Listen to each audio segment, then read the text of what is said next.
I never thought my life would spiral out of control because of someone I trusted. It all started so innocently, just another piece of paperwork, another meeting with someone I thought had my best interests at heart. Trust. That's what this all came down to. And when that trust was shattered, it wasn't just my finances that were destroyed.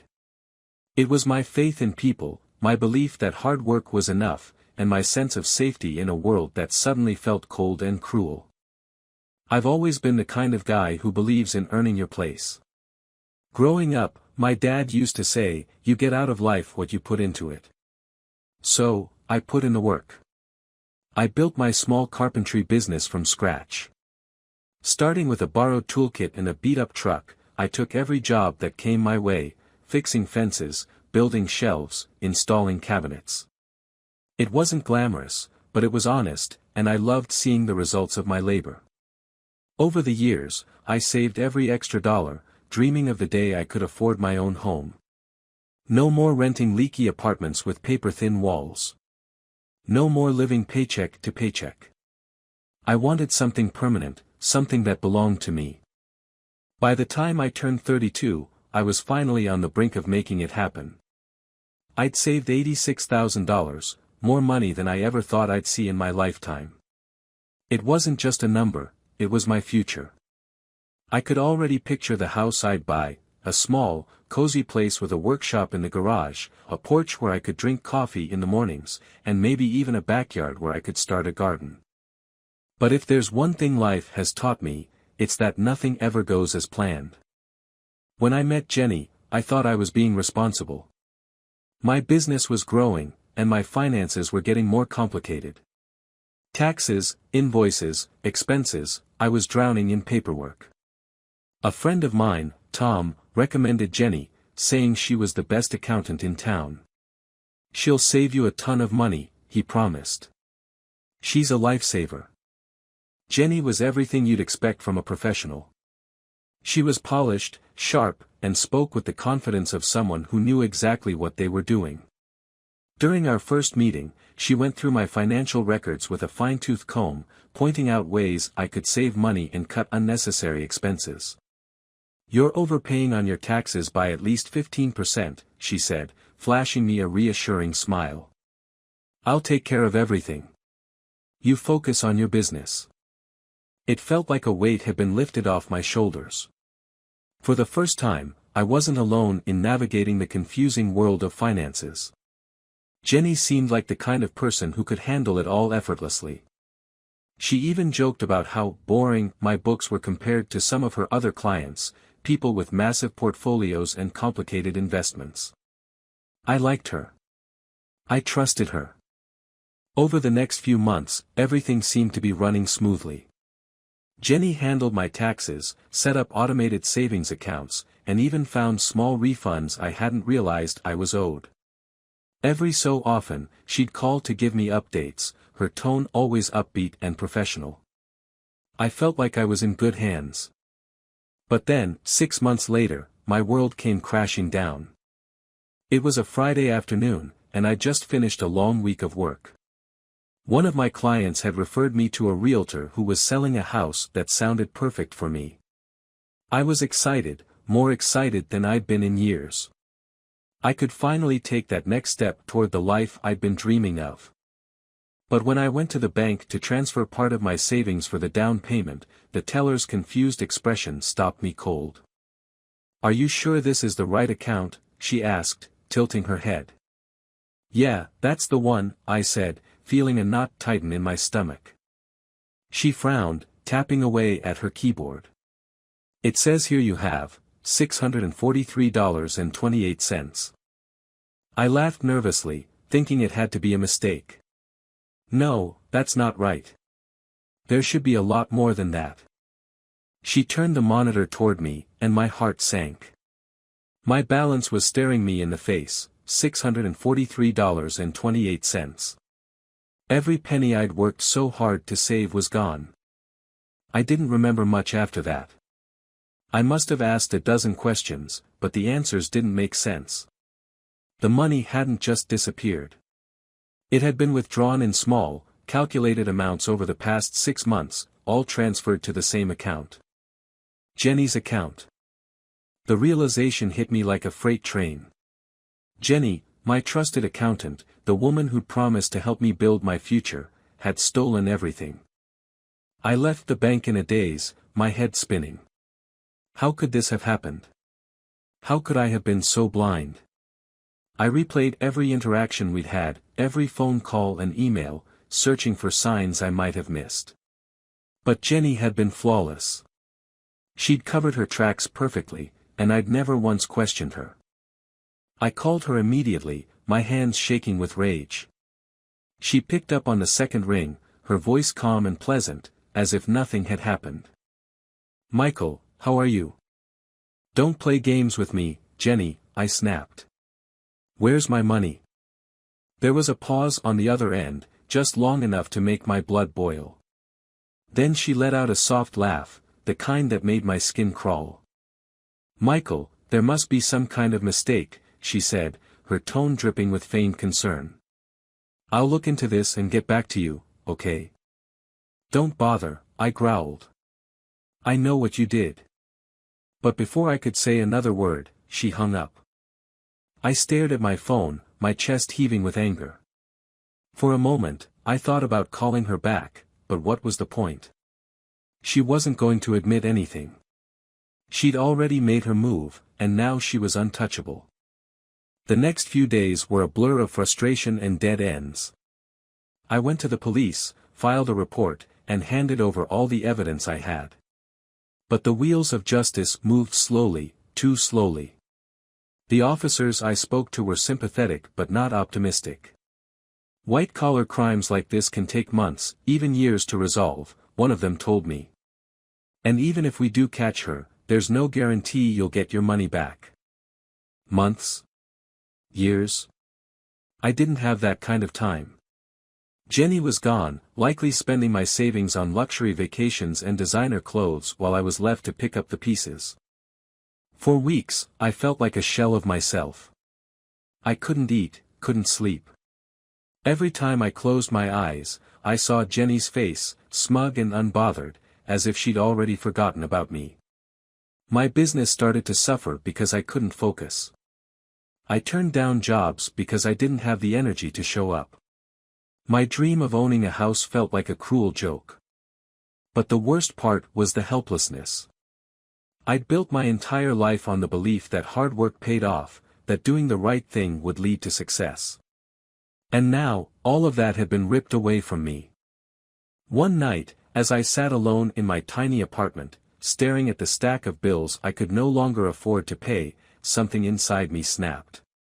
I couldn't live like this anymore. I couldn't let her win. If the system wasn't going to bring Jenny to justice, I'd have to do it myself. I don't know when the shift happened, when I went from being broken and defeated to focused and determined. Maybe it was the realization that no one else was going to fight for me. Maybe it was the sheer rage of being robbed so blatantly by someone I trusted. Or maybe it was the simple fact that I had nothing left to lose. Whatever it was, it lit a fire in me. I decided that if Jenny thought she could walk away unscathed, she was wrong. The first thing I did was dig into her life. Jenny wasn't just some random stranger, she was someone I had worked with for months. That meant I knew things about her, small details she'd casually dropped in conversation, things she didn't think twice about sharing because she never expected me to turn on her. I remembered her mentioning a sister once, Emily, who lived nearby. I didn't know much about her, but it was a start. Social media was my first stop. Jenny had been careful, deleting her profiles and covering her tracks, but Emily hadn't. Her Instagram was public, filled with pictures of her dog, her brunches, and, most importantly, her older sister. Jenny wasn't in many of the photos, she clearly valued her privacy, but there were a few. One in particular caught my eye. It was a family gathering, with Jenny smiling next to Emily at what looked like a backyard barbecue. In the background, I noticed a small detail that made my stomach twist, the numbers of a house address partially visible on a mailbox. I zoomed in, trying to make out the numbers. They were blurred, but it was enough of a lead. A quick reverse image search and some detective work later, I had an address. Jenny wasn't halfway across the world, living on a beach in some exotic location. She was 2 towns over, in a gated community filled with million-dollar homes. The audacity of it was almost laughable. She hadn't even bothered to disappear entirely.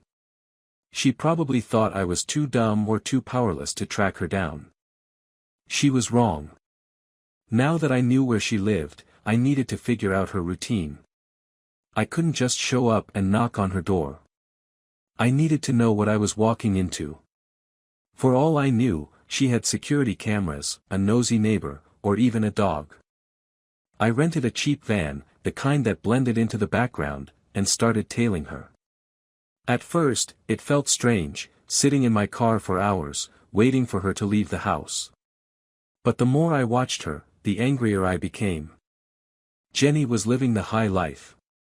While I was struggling to pay rent and eating instant noodles for dinner, she was shopping at designer boutiques, attending yoga classes at exclusive studios, and spending her evenings at fancy restaurants. She acted as though nothing had happened, as though she hadn't destroyed someone else's life.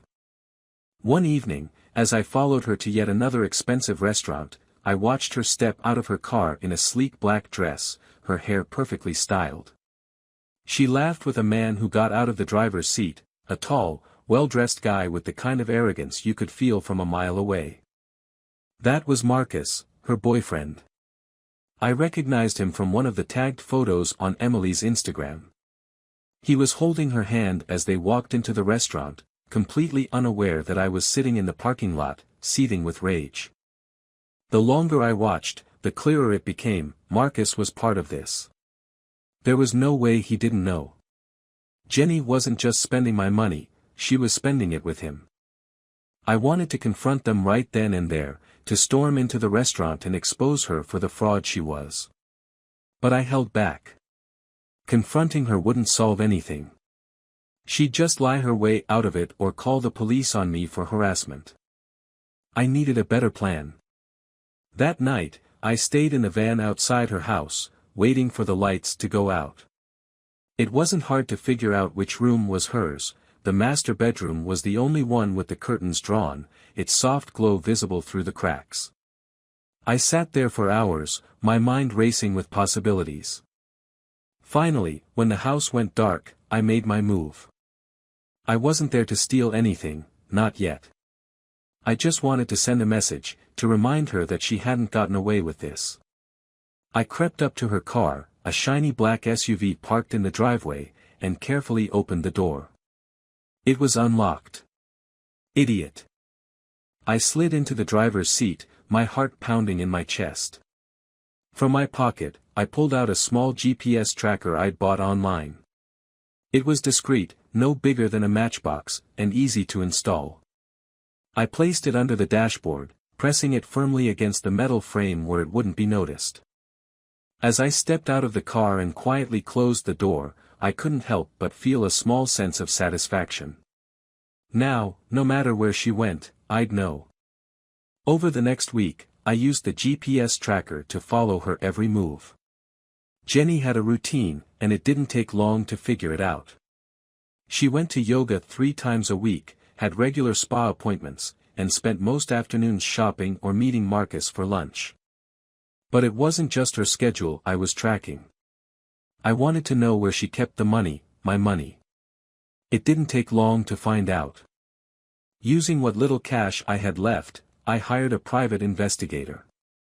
His job was simple: dig into her finances and find out where she was hiding the stolen funds. It didn't take him long to uncover the truth. Jenny had opened a joint account with Marcus, where she'd funneled almost all the money she'd stolen, not just from me, but from several other clients as well. The total amount was staggering, nearly $500,000. $500,000. That number made my blood boil. Jenny wasn't just a thief, she was a serial fraudster, preying on people who trusted her. And Marcus? He was complicit. Now that I knew where the money was, the next step was clear. I wasn't just going to take back what was mine. I was going to destroy everything Jenny had built with her lies. But I needed to be smart. One wrong move and she'd vanish, taking the money with her.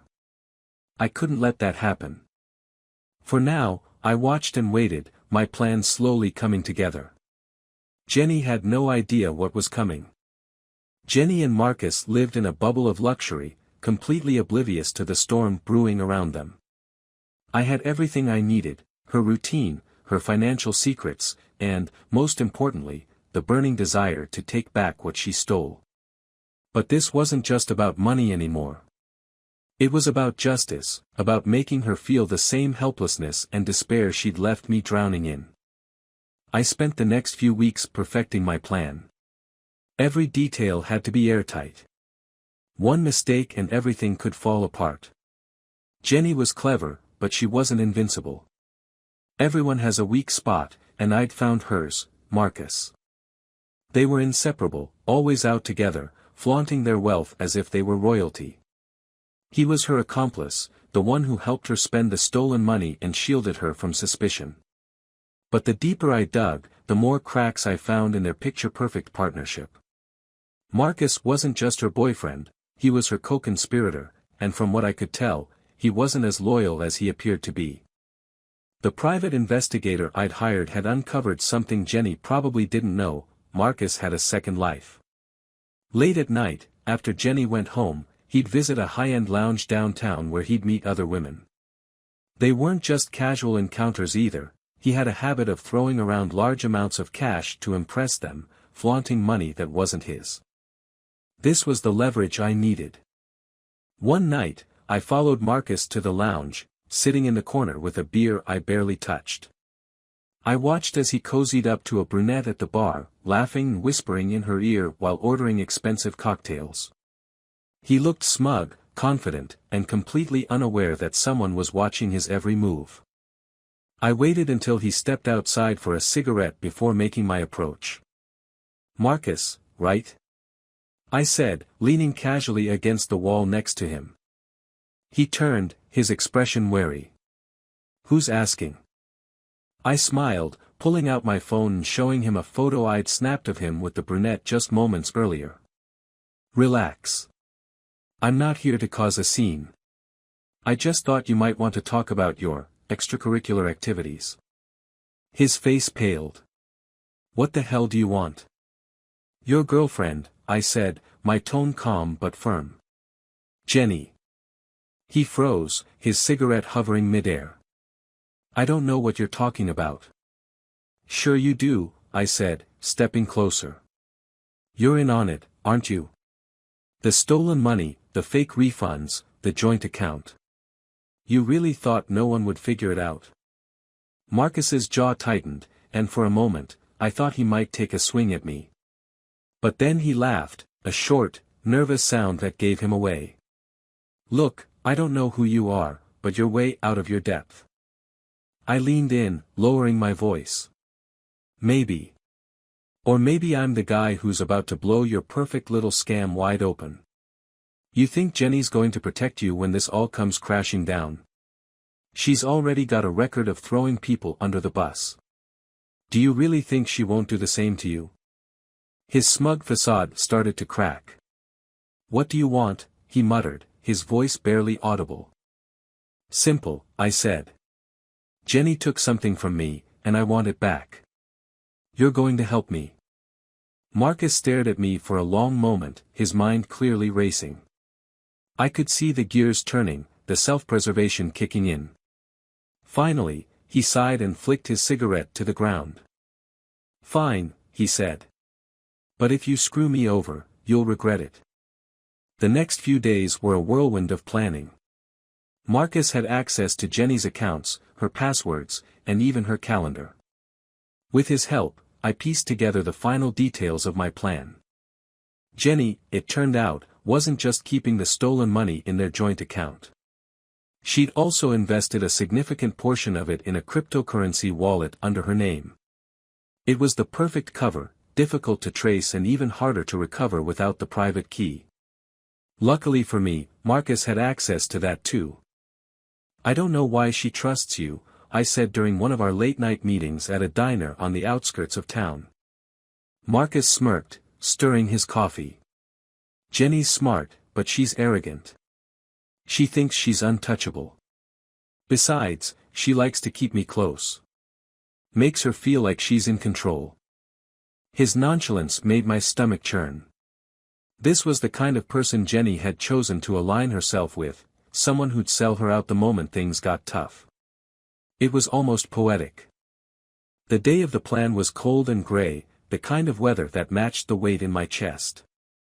I parked my van a few blocks away from Jenny's house, watching from a distance as Marcus walked up to the front door. He'd told her he was stopping by to pick up some papers for a business deal. Inside, Jenny was completely unaware of what was about to happen. While Marcus distracted her, I slipped into the backyard, using the spare key Marcus had borrowed from her purse. The house was as extravagant as I'd imagined: marble countertops, floor-to-ceiling windows, and furniture that probably cost more than my entire savings. It reeked of stolen wealth, and every step I took only fueled my determination. I made my way to her home office, a pristine room with a sleek desk and a wall of filing cabinets. It didn't take long to find what I was looking for: her laptop. Marcus had given me the password earlier, and within minutes, I was inside her accounts. The joint account was the first thing I drained, transferring every last penny back to my own account. The cryptocurrency wallet took a little longer, but once I input the private key, it was mine too. By the time I was finished, Jenny's financial empire was in shambles. I left everything else untouched: her jewelry, her designer clothes, even the stack of cash she kept in her desk drawer. This wasn't about stealing, it was about taking back what was rightfully mine. As I slipped out of the house, I felt a strange mix of exhilaration and fear. The money was back in my hands, but I wasn't done yet. Jenny still needed to pay. That night, I sent everything I had to her former clients: the bank statements, the private investigator's report, the evidence of her fraudulent schemes. I even included the details of her joint account with Marcus, letting them know exactly where their stolen money had gone. The fallout was immediate. By morning, Jenny's name was all over social media, her inbox flooded with angry emails and threats of lawsuits. Her former clients weren't just angry, they were furious. And they had the means to make her life a living hell. But that wasn't the best part. While Jenny was busy dealing with the onslaught of legal threats, Marcus made his own move. He disappeared, taking the small amount of money Jenny had left in her personal account. When she finally realized what had happened, it was too late. I could only imagine the look on her face when she discovered she'd been betrayed by the one person she thought she could trust. For the first time in weeks, I slept soundly. In the days that followed, I kept waiting for the other shoe to drop. Surely, there would be some blowback, a knock at my door from the police, or a call from Jenny begging, threatening, or even pleading for mercy. But nothing happened. It was quiet. Too quiet. I watched from the sidelines as Jenny's world crumbled. Her name spread like wildfire among her former clients, financial circles, and even local news outlets. Lawsuits were filed faster than she could keep track of, and her social media, what little she had left, was flooded with accusations and hate. Marcus was nowhere to be found. He'd taken what was left of her personal account and disappeared into thin air. Jenny was alone, broke, and cornered. She couldn't run, not with everyone watching her every move.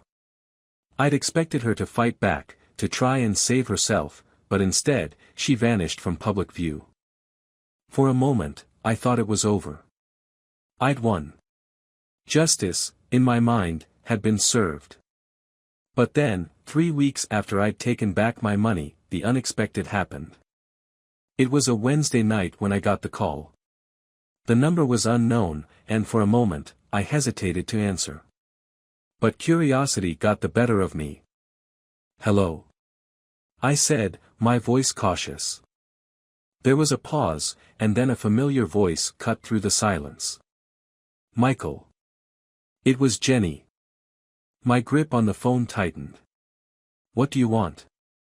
She laughed, a bitter, hollow sound that sent a chill down my spine. "I underestimated you," she said. "I didn't think you had it in you." "Bravo." I didn't say anything, waiting for her to get to the point. "You think you've won, don't you?" she continued, her tone calm but dripping with malice. "You think you've destroyed me. But you don't even know the half of it. What's that supposed to mean?" Another laugh, this one colder. "Do you really think Marcus was just some clueless boyfriend tagging along for the ride? You think he betrayed me out of greed?" "No, Michael. Marcus works for me. He always has." My stomach dropped. "What are you talking about?" "Marcus is my insurance policy," she said, her voice sharper now. "You weren't the first client to try and take me down, and you won't be the last. He's been by my side for years, playing the part of the charming boyfriend, the willing accomplice. You think he stole what little I had left? That was the plan all along. While you were busy patting yourself on the back, we moved everything else, cash, crypto, assets, to offshore accounts. You barely touched what I've stolen." Her words hit me like a freight train. The money I'd taken back, the account I'd drained, it wasn't everything. It wasn't even close. "You're lying," I said, though my voice betrayed the doubt creeping in. "Oh, Michael," she said, almost pityingly. "You really don't understand how this game works, do you? You've made your move, and it was a good one. But now it's my turn." I wanted to hang up, to block her number and forget this conversation ever happened, but I couldn't. I needed to know what she meant. "What are you talking about?" I demanded. "Do you remember those pictures you sent to my former clients?" she asked, her tone suddenly playful.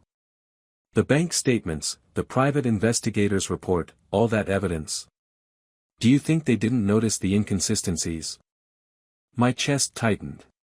"What inconsistencies?" "Come on, Michael. You drained my accounts, moved money around, accessed my files. Do you really think no one's going to question how you got your hands on all that? You've made yourself look just as guilty as me. Maybe even more so. And the best part? I have proof." My heart sank as the weight of her words hit me. "Proof?" I echoed, my voice barely above a whisper. "Oh, yes," she said, her voice oozing satisfaction. "You see, Marcus didn't just leave with my money. He took copies of everything, emails, texts, screenshots of your transactions. I made sure of it. And when the time comes, he's going to hand it all over to the authorities. It'll look like you were the mastermind, and I was just another victim. After all, who's more believable? The upstanding businessman who suddenly decided to take matters into his own hands, or the poor, defenseless woman who fell prey to a vindictive ex-client?" She let the silence hang for a moment, letting her words sink in.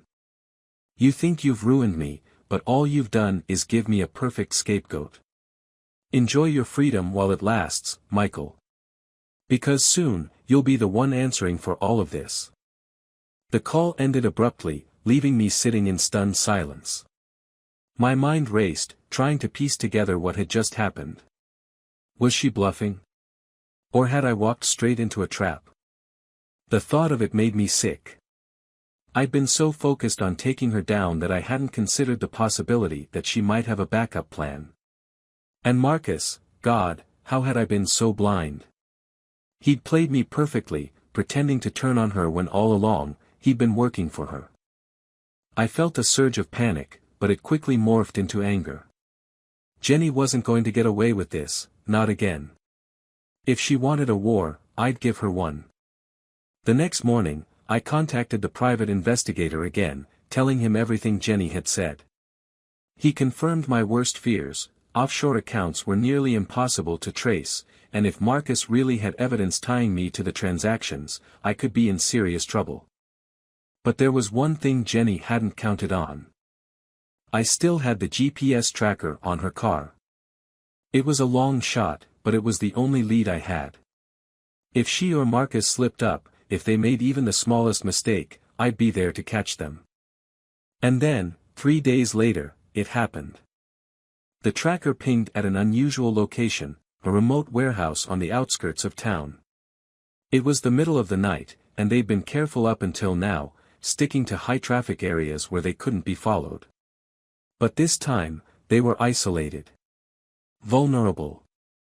I grabbed my keys and headed straight for the location, my heart pounding the entire drive. When I arrived, I parked a safe distance away and crept toward the building, staying hidden in the shadows. Inside, I could hear voices, Jenny and Marcus, arguing.